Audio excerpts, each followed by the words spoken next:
行政院长杜英台要求总预算的改动案全部拢送出去。网络出现艺术文化部的内部文件要求讲发文的时用字就爱细字，才袂互认为讲这早就写好啊。文化部的处长是讲因这是内部的提醒，嘛希望讲唔通引起外界的误会。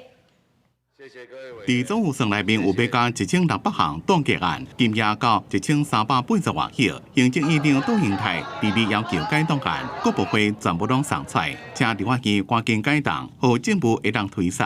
因过伫咧网络上怎么流传一张批，内面敢若是文化部的内部文件，内面要求内部的人员搁再看一遍报告的用字，确定袂互人破解真济，早就写好啊。文化部23到立法院备询，引起在野党立委追问这个问题。这位基层人员，我们就不用特别讲他的名字，不过网络已经炸裂了啊！经指示，这应该是来自于文化部主计处的人所写的吧？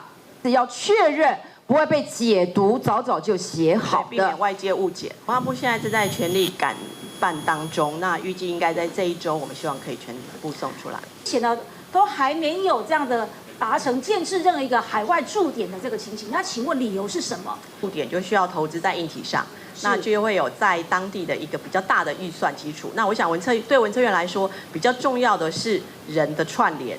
对此，王时思讲，这只是内部工作的提醒，唔通引起外界误会。另外，立委是斗相共讲话，担心的说，过去文化部对创作者的支持量能，到今天我们还有办法维持吗？今年度文化部的预算总共被删除了11亿，大概有一些会确定会受到一些影响啊，譬如说我们的补助的案件的数量可能会稍微降低。